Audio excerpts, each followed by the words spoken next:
So, good afternoon po. Then, so ito yung lab 2 natin. First part is yung function.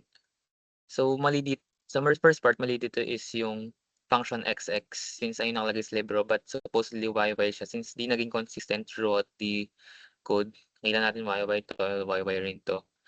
Next is gano'n din para sa first. I think Z1 plus Z2 'to. So, palitan na ng X1 plus X2 kailangan iisa lang yung function natin. Next, explain natin yung part ng code na 'to. So, once ayun yung 1, ayun yung mga matrix na which is 1 lang yung number. So, meron siyang 7 row, then random number from 0 to 1. So, minultiply yung dalawang matrix na yun. So, nakapag-create tayo ng 7 by 4 na matrix. Next is random number from a normal distribution with 3 columns lang, ayan. Then eto, parang dinuplicate yung code na 'to is parang dinuplicate niya lang yung sa XX kanina, pero meron siyang 6 na columns, ay 6 na rows. Next, so ayun sa part ng functions, ito yung with loop then without loop.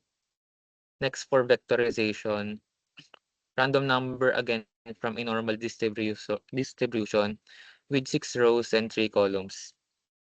So, may condition dito yung B. So, A is greater than 0 daw. So, kapag A is greater than 0 dapat positive, 'di ba? So, kapag ayun, nakuha natin yung condition na yun, true siya, which is sa labas is 1. Then kapag false, ayan 0. So, ganun din sa C pero A is less than 0. So, yung positive is false, then yung negative is true. Then sa function naman na 'to, I mean sa code na 'to, nakalagay dito yung, may condition din siya pero kapag true yung lumabas is remain as is yung value na lalabas, pero kapag false, 0 yung lalabas. So again ito yung code with loop then without loop po. Next yung A is equals to magic ta's may 5 sa loob ng parenthesis.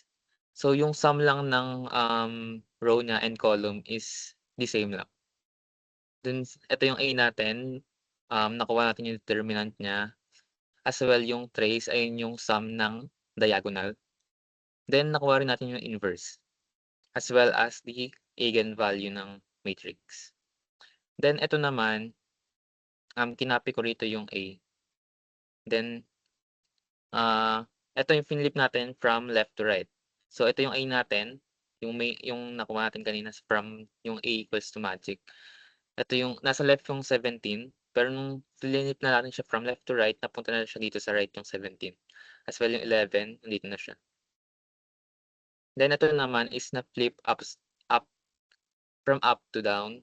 Then nakita natin dito yung A, yung 11 dito is nasa baba, ngayon nasa taas na siya. As well yung 15 dito, nasa baba na siya. Then nakuha natin yung 7th element using yung code na 'to. So, ito yung 5th element, 6, 7. So ito, nakuha natin siya dito.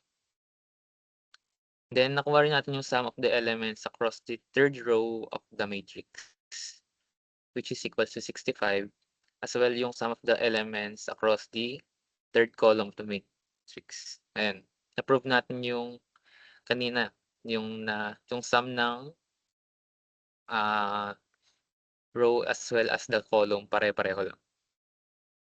Next yung the middle 3 by 3 matrix inside A. So ito yung A natin kanina, ito yung middle, yung 5, 7, 14 hanggang 21, nakuha natin siya.